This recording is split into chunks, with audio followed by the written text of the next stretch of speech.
Heyo, busy brain. Welcome to the Busy Brained Saint podcast, where faith meets focus.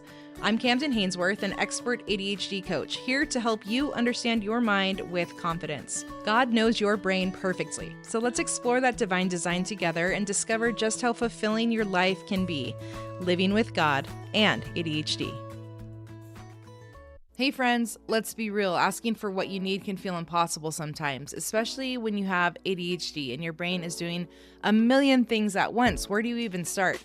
Maybe you've been giving so much for so long to so many others besides yourself that now you're starting to feel this tiny ember of desire to finally treat yourself like a human again. Or maybe you've talked a million times with your partner about household chores, but some things still aren't working and you want to revisit it, but you're embarrassed to have yet another conversation.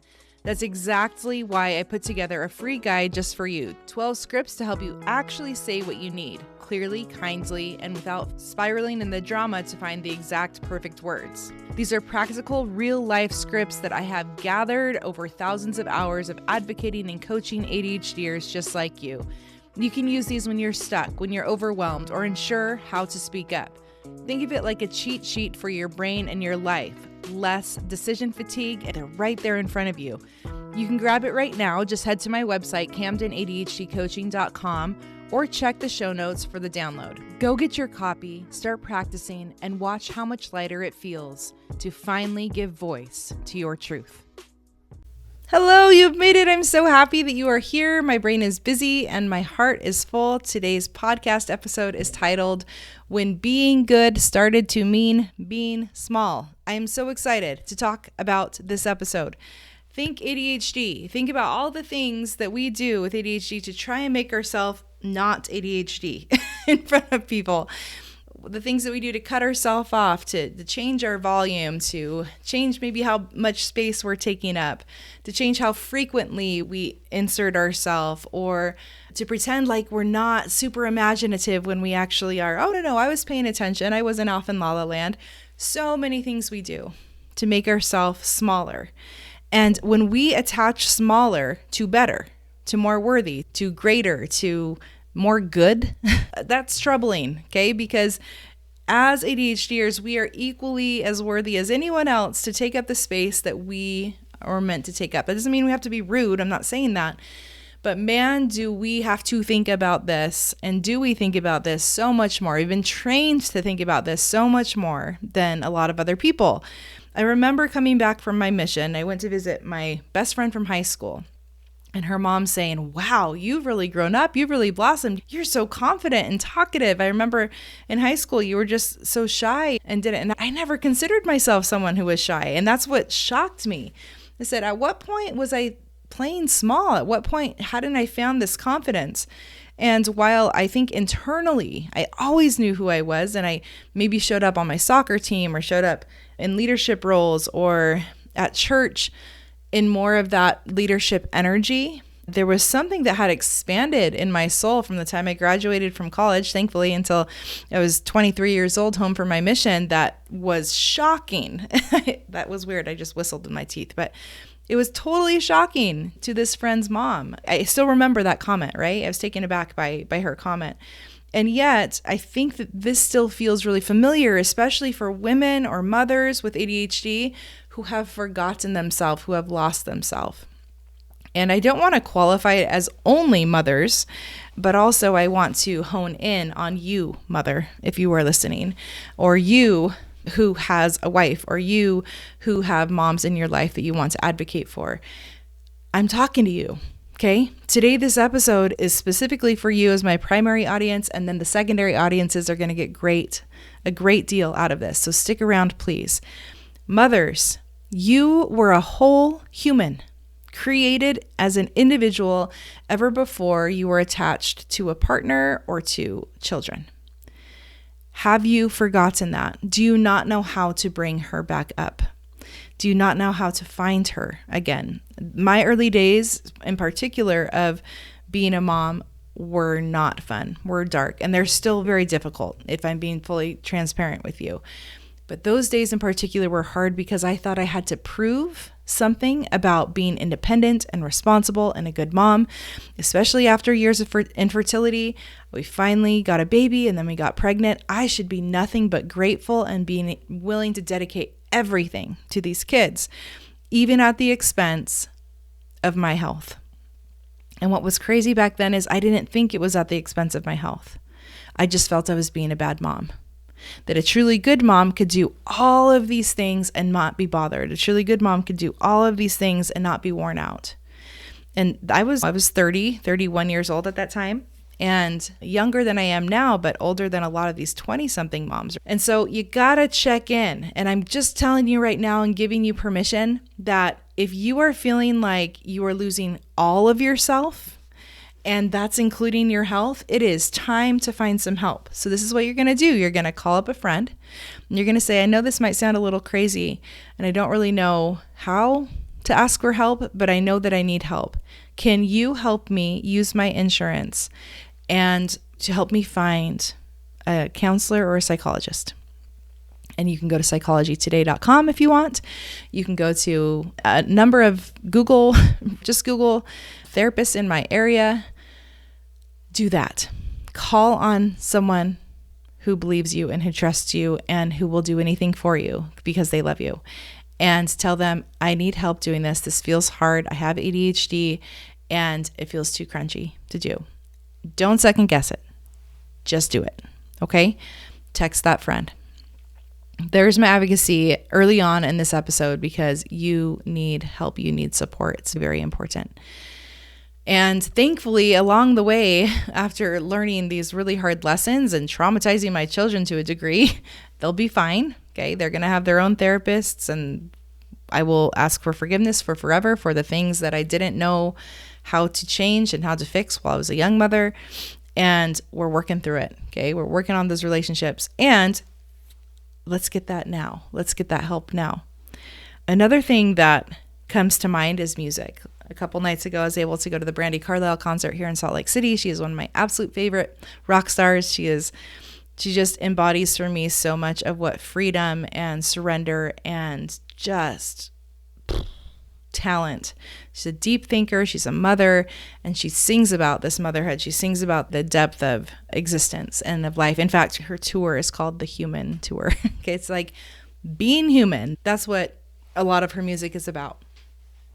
And when I was watching her on the stage and just in awe that I was seeing her actual real person, right, with my naked eye, if you will, I just took it in that I got to see such a performer, and she was using her body in an incredible way. And what's cool about her music is that she is on the road a lot, all the time. Like she sang at the Super Bowl, like she's a big deal, right?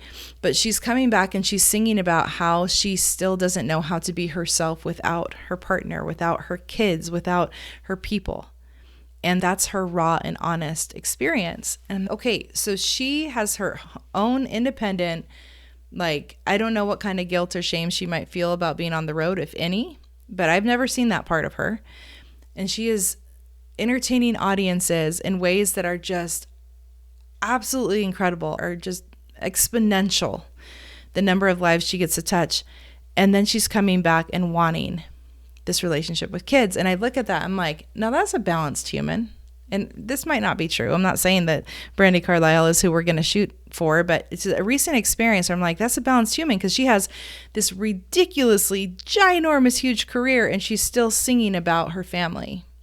And she talked about how her dog passed away and how it wasn't on the calendar for her to fly home, but that she wanted to fly home back to Washington and be with her girls because she knew it was going to hit differently. And so she worked that in. It was very intentional parenting. I thought it was really cool. But sometimes we can't see ourselves on a big stage. We can't see ourselves being a rock star. We can't see ourselves having anything outside of our motherhood. And so we make our motherhood our everything. Is that intention wrong? No, so long as you're still taking care of yourself. But I don't believe that God or anyone else ever intended us to give everything to our children at the expense of our own life, especially if our children are thriving. And what I mean is, especially if they have a home and they have love and they have food and they have maybe a couple extracurriculars and they're being educated and they're safe, like all of these beautiful things, like that's thriving. That makes this beautiful little container for them to be raised in.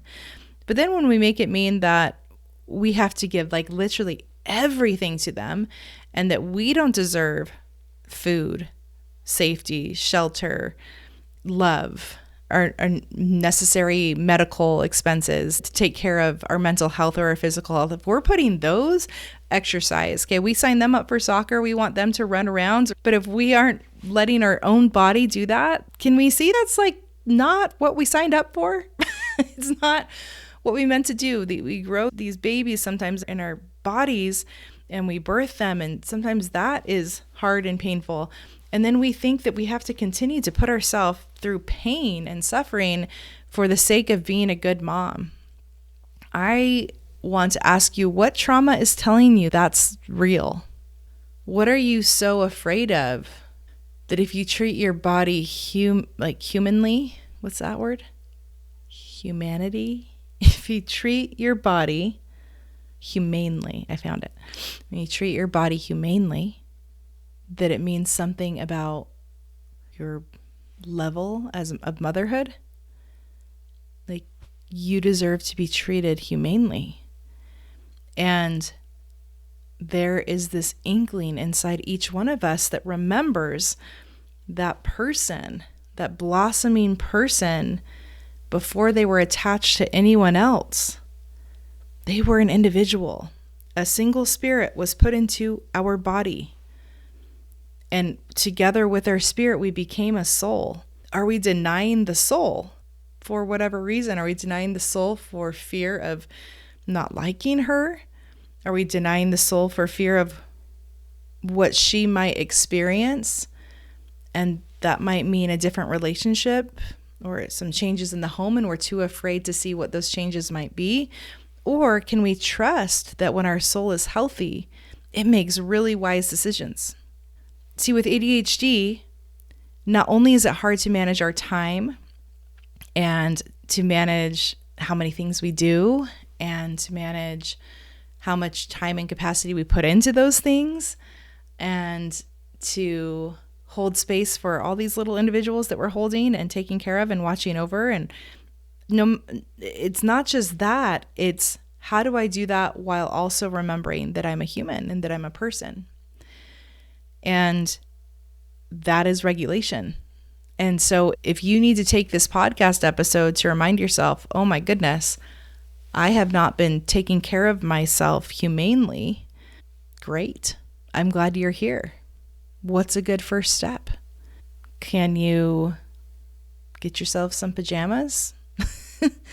Because you haven't bought pajamas for yourself for years and years, and the ones you have aren't comfortable and aren't cozy. Could you drink some more water? Can you ask for a boundary that your kids not be right outside your bathroom door if you're using the restroom? Can you set a timer for 7 minutes so that you can take a longer shower and enjoy it? And assuming you don't have little teeny tinies, but be in the shower for a full 7 minutes instead of having to do the 2 minutes. It could be 10 minutes. I just threw out a number. But my point is, what are some things that you can do? Could you buy the extra apples or buy the extra peanut butter that you like because you know that you'll actually eat it? What can you do?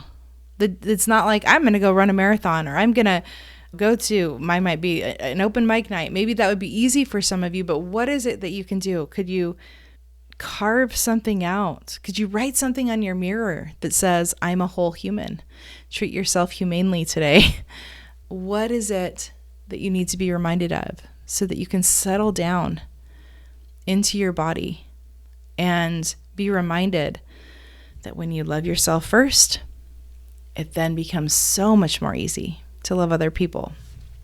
Oftentimes with ADHD, we will put ourselves second and say that it's fine, but in the end, we're building up resentment toward a particular person or situation. Because if we give, and number one, it's never seen, and never appreciated. Number two, just we don't have everything to give. We need to also receive. We will begin to resent even the thing that we love. A lot of the time in the coaching world, when we're talking about getting paid what we're worth, I've heard multiple coaches say, don't do trades, just pay money. So you pay them and they pay you back, because then you're actually getting the value, and it's tangible. It's tangible that's happening. Now, I'm not saying to not do a trade every so often. If it's okay, you can do that. But I felt that before, where I do this trade and now I have to fulfill on something that I'm really not getting as much value out of. And so now, even though I said yes to it, I'm starting to resent it. Getting clear on what you need and asking for what you need will help you have less resentment in your life. Of course, resentment's going to build up when you're never giving yourself what you need. And you're going to point to your toddler, or you're going to point to your spouse, or you're going to point to someone and say they're the problem, when they don't even know that you've been building up resentment, right? Because you haven't asked for what you need.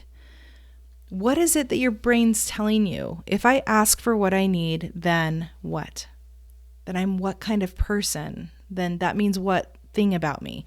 Let's go ahead and get into that, because this is a really important idea for you to start to pick apart. Every brain experiences life and faith a little differently. For those of us with ADHD, that difference can feel challenging, even frustrating. When we struggle to focus in prayer, read our scriptures, or follow through on spiritual or personal goals that we know matter, ADHD isn't a sign that something is wrong with you. It's not a lack of desire, faith, or even intelligence. It's simply that your brain works differently, uniquely wired, in ways that can make staying on track feel impossible sometimes.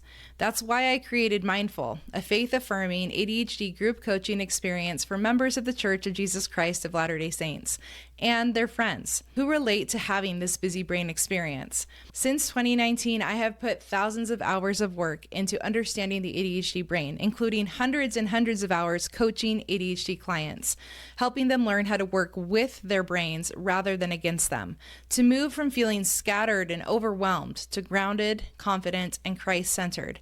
In Mindful, we go deep. We explore how our ADHD brains experience the gospel, prayer, service, relationships, and goals.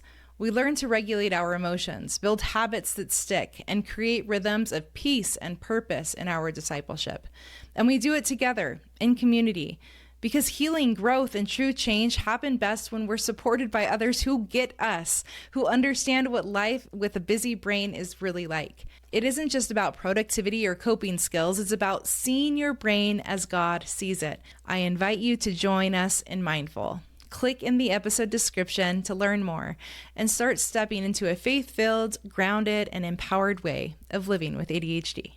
Now, as someone who believes in Jesus Christ, we often like to use Christ as our example. So, was Christ small? In being humble, do I need to be small? I actually had one of my mentors and coaches ask me that. What do you mean by being humble? And I gave my response, but I think her reason in asking that was, why do you need to be humble? Why can't you just be big and loud and obtuse? And why can't you be that person? And my version of humble is that I can still see the one person. I still see the humanity in people, right? I don't want to be so blinded by something that's big and sparkly that I can't stop and see the one. And on a side note, that's what was pretty cool about Brandi Carlile too, is even after the lights went up after her whole show, she was still on the stage dancing with us to not her music, just pop music that the Delta Center had put on. And she's just like throwing out pics and saying hi to people. And I'm like, see, this is a person who's like connecting. And she didn't have to do it that way, but she's connecting with the one. She's connecting with the people. She doesn't think that she's any different humanly than everyone else, even though she's an exceptional performer and artist. Christ, okay, funny, I didn't mean to put those, I'm not comparing those two people, but Christ was loving and he was amazing. He was compassionate. Think of these, okay, compassion, love, but he was very disruptive. He called on blasphemy.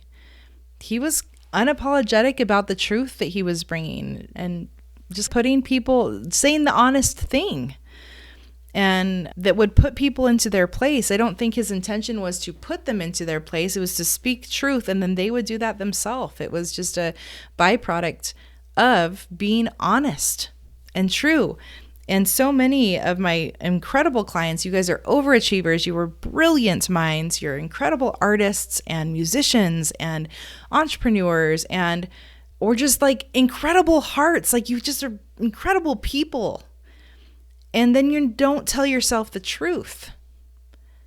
You tell yourself that you're okay, or you tell yourself that you'll be fine, or you tell yourself you don't actually have any needs, or that your needs are too much or too big or too over the top or whatever it might be. And so then you say, no, I'll be okay. But it's actually not, it's not true. It's a lie, because that resentment builds up and your health declines. Mental, emotional, physical, it all declines. And one of the things that I also noticed is that when Christ was teaching, he didn't teach to manage everyone's emotions, not even his disciples, right? We have people that like to follow us. We have our friend group or whatever. And if we are so caught up in not losing them as friends, how do we act? Do we act truthfully as to who we are? No. If we're only focused on keeping them as our friends, we mold and we chameleon ourselves to say and do the things that will manage their emotions. But what is the consequence of that? We then become less of who we are, and we don't get to know who we are. And it's massive amounts of energy and capacity that we are expending on trying to manage the way that other people feel.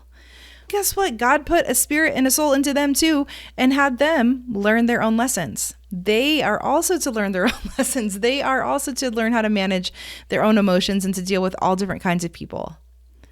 Disappointment, frustration, love, excitement, all those things, like they, in their own entity, in their own body, in their soul, they have their own learning experiences. It has nothing to do with how you are showing up, especially if first we're doing it through compassion, through honesty, through love, just like Christ did.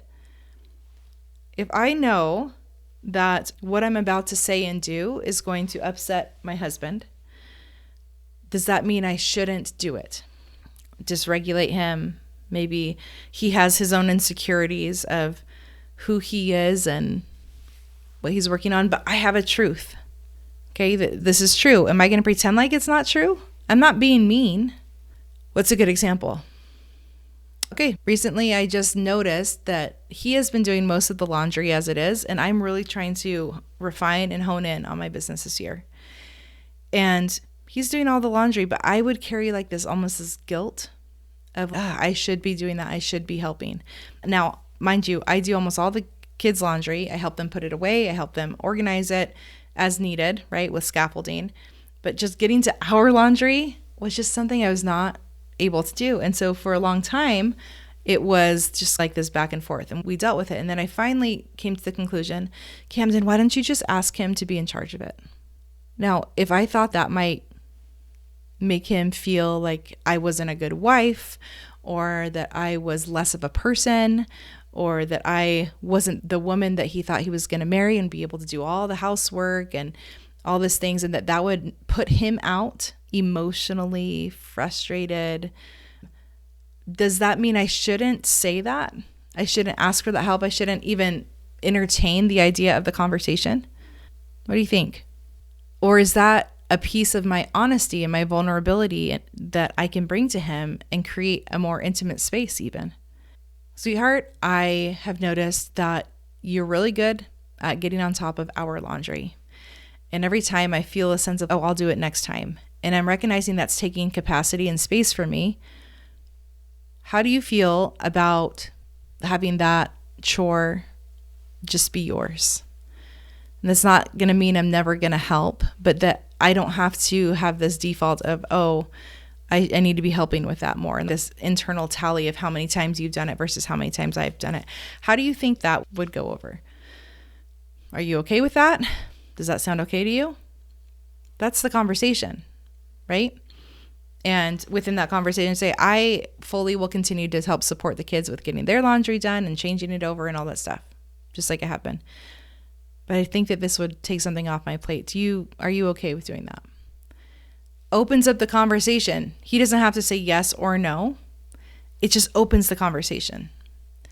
And maybe he's going to get frustrated. Maybe he's going to get annoyed. But does that mean that I shouldn't say it and shouldn't ask for it? It's too inconvenient, maybe, to have to manage their emotions so that we just don't ever ask. But man, since I have asked and he said, yeah, that's no problem, because I asked and I honored my truth. If he had a different response, we could work with that too. It was just that I was being honest and truthful with him. And thankfully it worked out where he's like, yeah, that's fine, no problem. And now I don't have to worry about it. I don't have this drama in my brain all the time about having to do this. I'm so thankful, and I can show gratitude and appreciation. It's not just going to be something that's without compassion and without love. No, man, there is so much love every time that he has been willing to do that. And I have to decide, no, this is something I'm not going to feel guilty about. Now, you want to talk to me about cleaning or cooking, like you wouldn't believe all the work that I'm still working through, but I have grown so much in allowing more of this to happen. And my husband has been doing a lot of work on this too. We even had a miscommunication last night. And I think I'm going to bring it up here because it's very ADHD centered. I'm trying to do a better job at disconnecting from work. As an entrepreneur, our work is never done. Okay. And I am very much a solopreneur. I have an incredible sister who does a lot of the back end of Mindful, my small group coaching.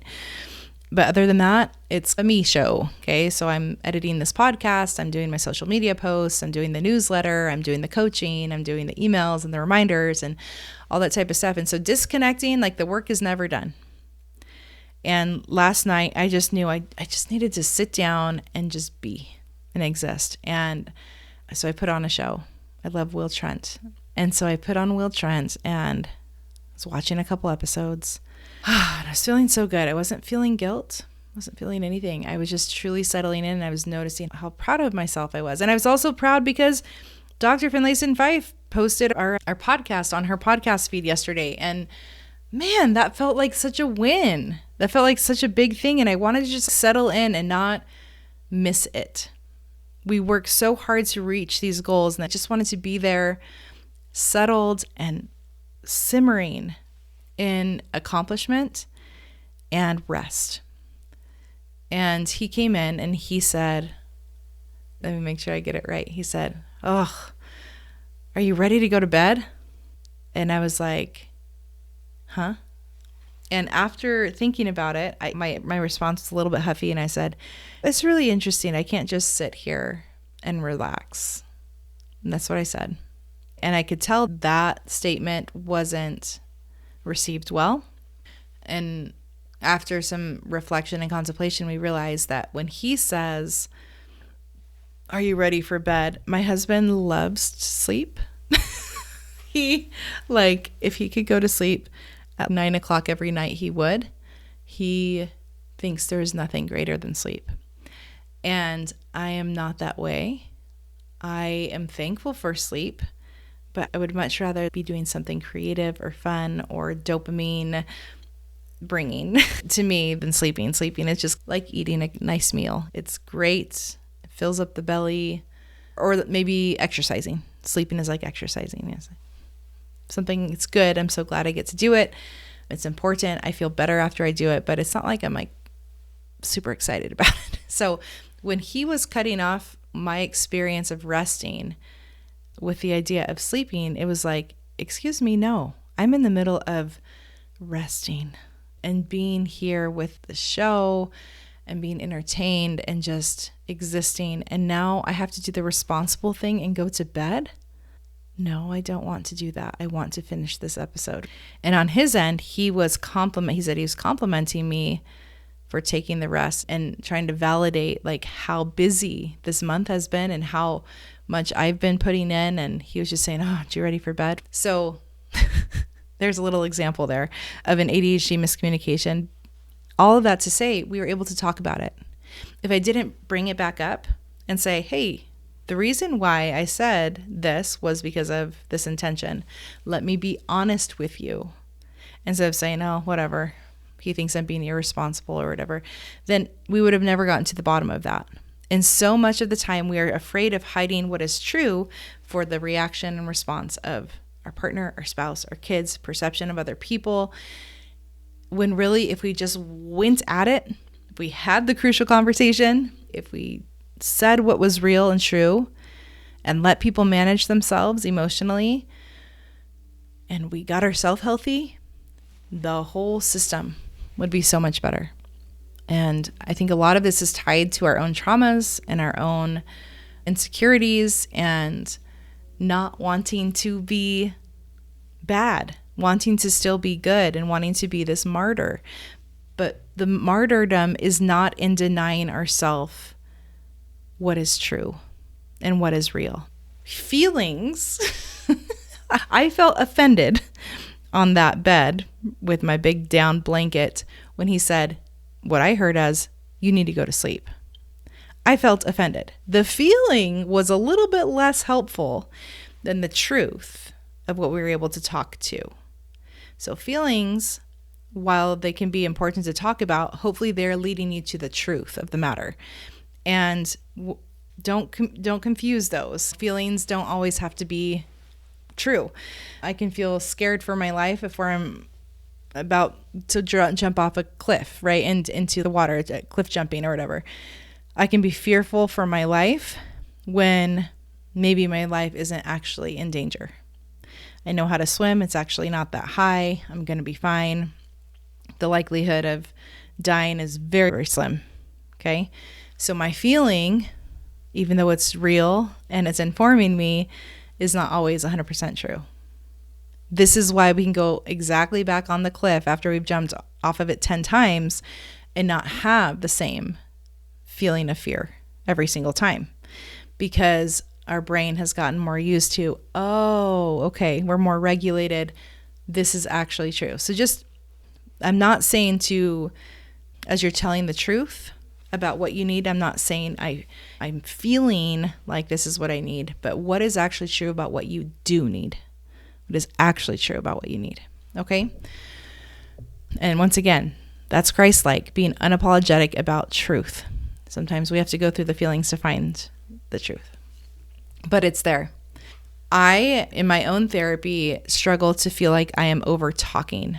And I've had people that I love cut me off before, tell me that I'm long-winded, not appreciate the depth that I like to express myself at. And so I have thought that maybe I was doing something wrong. That's why I always encourage you guys to put this on 2 times speed, okay? Because I think what I am saying is important, and I don't think that the way that I'm saying it is wrong, but maybe speeding it up will allow you to not be so held back by it. I really dislike when people mansplain to me, but this could be women too. So women-splain, mansplain, over-explain things. It is the most condescending feeling, especially people that I love that over-explain. It drives me crazy because I can figure it out. I can pick it up, people. You don't need to talk to me like I don't have any context. And even if I didn't have any context, check in with me. It's one of my things that irks me. And I'm trying to work through it and trying to advocate for what's true, right? Tell them, cut through the crap.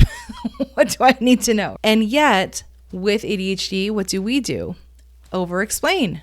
Even sometimes on my coaching calls, I can hear myself.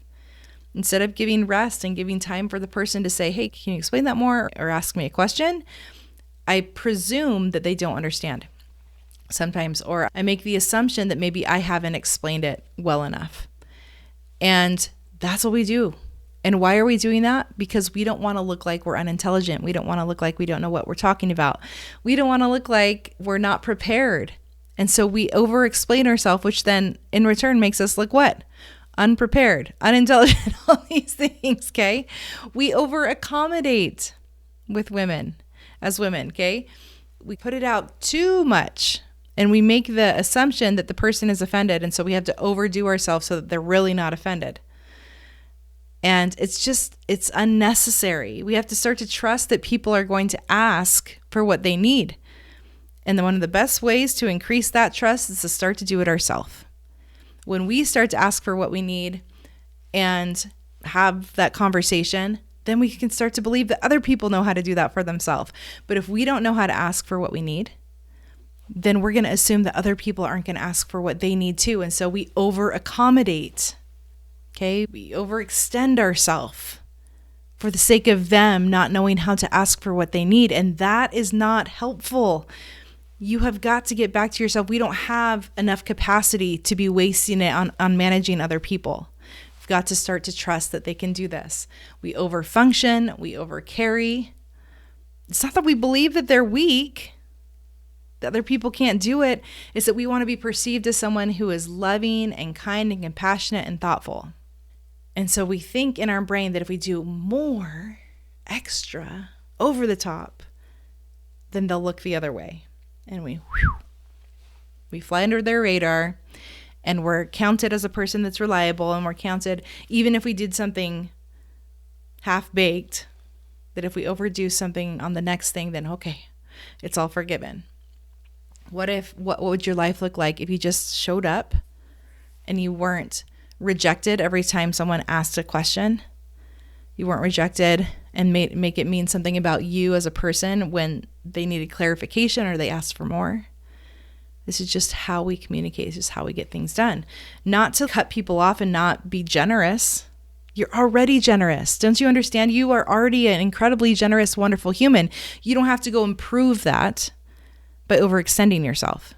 It's not necessary. Okay, so because you were trying to regulate everyone else so they don't feel like they're too much, what do you become? You don't want them to feel like they're less, but then you become less. You become fumes. You're a little putt-putt. You were meant to be like this awesome race car, and now you're just like this 1960s Beetle going down the road. Okay? We certainly do not struggle with discipline and getting things done, even if it does mean that we push it to the last minute. We certainly don't struggle with showing up fully. What we do struggle with, however, is giving ourselves permission that we deserve to show up fully for ourselves and not just for other people. You have permission to take up space. You have permission to get yourself to the doctor, to say no to things that are not helping you extend yourself in the way you want, to rest, to lead people authentically, real.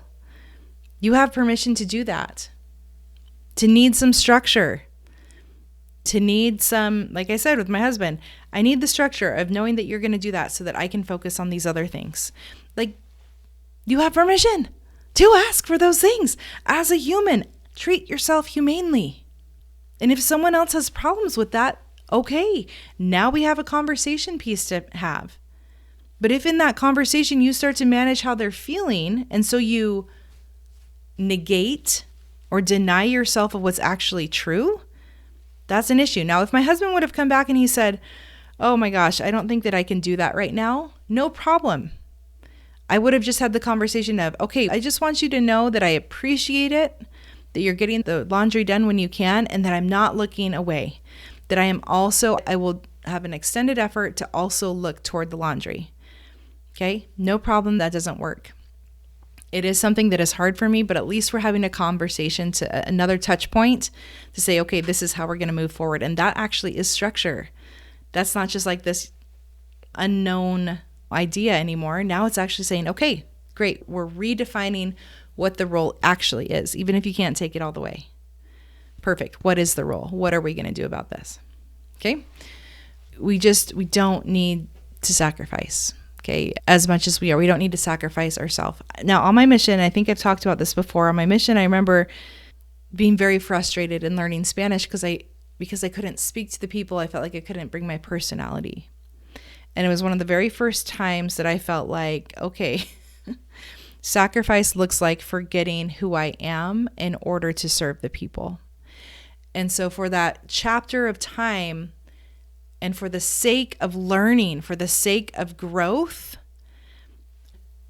didn't have another choice. There wasn't any other way around learning Spanish. I just had to learn Spanish in order to bring my personality into it. There was no shortcut. I would smile big and I'd play with the kids. Kids are a little bit more forgiving with language. But essentially, I had to lose my own pride to say, all right, it's not about you right now. It's about the language. Buckle down, keep practicing in spite of them not knowing you. This is how they will come to know you. And so I had to deny myself in order to get to a place where I could give myself. Motherhood is going to ask that of us during those early years, waking up in the middle of the night, nursing our babies. Like motherhood naturally asks us to sacrifice to that degree. The problem comes when we compile on top of that. The problem comes, let's go back to my mission experience, when if I were to say, okay, I have to deny myself, so therefore I'm not going to shower and I'm going to only eat junk food and I'm not going to go to the doctor if I need it, and I'm not going to have any fun until I can speak Spanish perfectly. I'm not going to pretend to laugh. I'm not going to pretend to have a good time. I'm not going to, if I just denied myself of everything for the sake of learning the language, can you see how that pendulum is being swung? And yet sometimes we do. We have these goals in our life that we really want, and we can feel that little light in us that says, hey, remember when we were a full person? And we deny her. Like she's not worthy of being heard. And I think that this is even bigger within the ADHD community because of thinking that we're just too much anyway. And then you compile like motherhood on top of that, right? Oh, other moms, they'll be able to figure this out. Other moms, they don't ask for help. I don't care what other moms are doing. What does this mom, what does me mom, what does I mom need? Doesn't matter, right? I get very overstimulated by my kids, and one of the best ways for me and my husband to actually connect is to go away. I have a very good friend that never goes away just with her husband. They always bring their kids. And to me, I'm like, no, that is not how I can connect with my husband. And I value that connection. I value that sacrament of being together and renewing our promises to each other and renewing why we chose each other. And her way isn't wrong, but it has nothing to do with my way and what actually works for my marriage and my family. Then we come back home and we feel more filled and more human, and then we can take on being kids again, having kids again. And I have to be honest about me and about us in that relationship and how that works. If I denied that for myself, oh no, I should do it like so-and-so because they're cool people, we love them, we respect them, how much resentment would start to build because I wasn't being honest with myself. Okay, so I found 2 songs that were really helpful. And there's this song called So Myself by Couch. And I shared it like a couple months ago, maybe last fall, in my newsletter. If you guys aren't signed up for my newsletter, do that. Go to my website, CamdenADHDcoaching.com, and sign up for my newsletter because I push out some really great content there every week. So Myself. And I love this chorus. And maybe I'll sing it. If I felt it once, I can feel it again. It's somewhere in my chest, yeah, it's beating within. When I'm not at my best, I can find it again and again and again. Go look it up. I will link it, okay?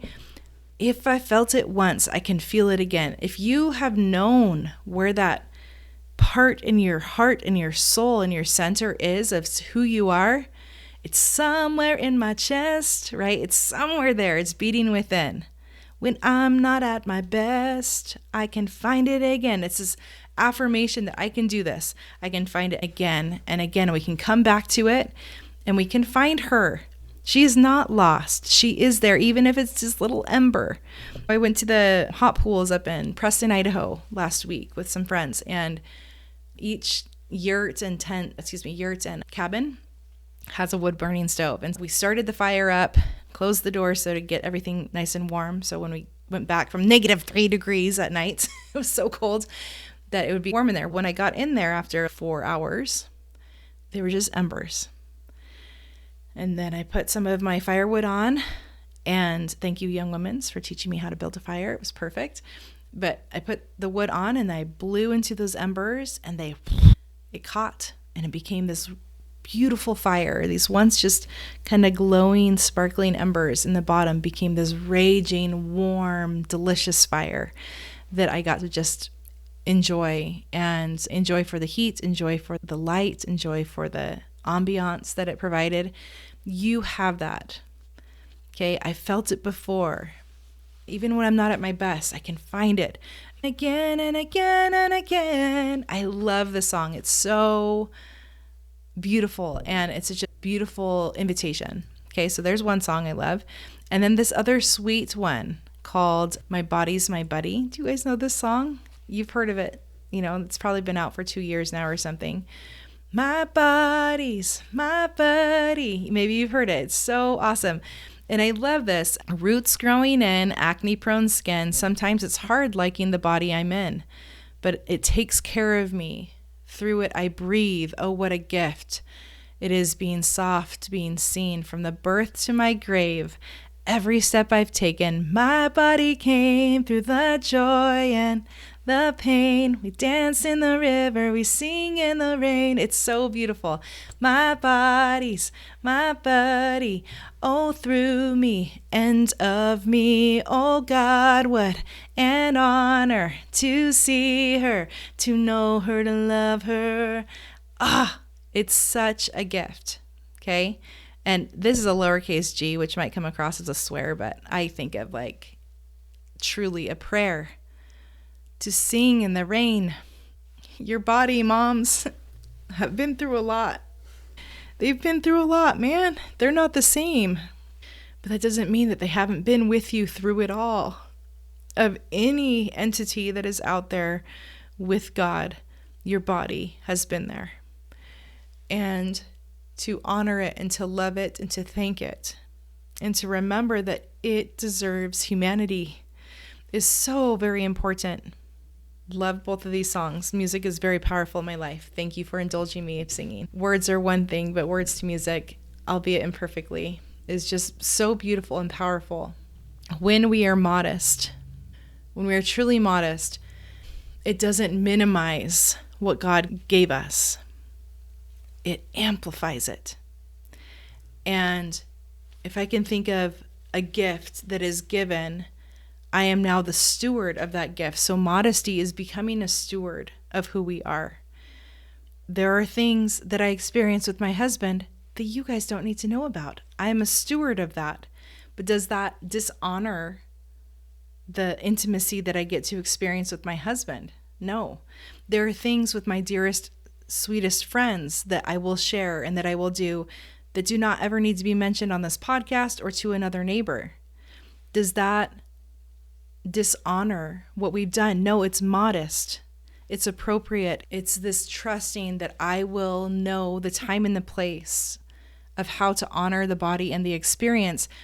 Moms out there, what modesty, what is healthy modesty for you right now versus, dare I say, abusive or neglectful? And while this may feel crunchy and like we're exercising some new muscles here and having to heal maybe from some traumas that are keeping us from taking care of ourselves, the result of doing that is going to be far greater than any modesty or any humility of denying yourself unhealthily. And so, do you want the discomfort of neglect, or would you like the discomfort of growth and of healing and of progress? And that is what I am pleading with you to consider today. And just pleading. Shrinking is not holiness. I wrote down. Alignment. Honesty, I think, is an even better word. Honesty is holiness. I love that song too. I think it's from Fame. I sing the body electric. I celebrate the me yet to come. think it's from a poem, actually. Maybe Walt Emerson. Maybe that's who it is. But just our body was made for greatness, and the blessing is that we get to share that experience with our children and with our partner and with our neighborhood and our communities and our family. And the true form of who we're bringing forward is better understood when we are honest with what they need. Okay. All of that to say that, mamas, I see you. And motherhood is not simple. And if you have exceptional children with exceptional needs, with ADHD or otherwise, when you have ADHD, it is a constant battle of trying to help there be regulation in the home. And yet, we don't have to have perfect regulation to experience the full measure of our creation. That's why the atonement of Christ, in my opinion, is present. Is because even if we were perfectly progressing, it would require us to make mistakes or to make transgressions or to do things that didn't quite work so that we could continue to progress. And God did not see it fit to punish us for, even in the most perfect of circumstances of progressing, to be punished eminently for trying. We are here to have joy. We are here to experience an incredible depth of mortality and of our soul. And you will do so much better to surrender to truth, is my prayer for you today, and it's prayer for all the moms out there, especially the moms with ADHD, that they will find little places in their life to maybe make some cracks to shine. And the shining, I don't think, is going to take extra energy from you. It's already there, just like that song says. It's in my chest. It's here. I can find it. Maybe it's saying no to a few more things and saying yes to a few more healthy things. Maybe it's having a hard conversation.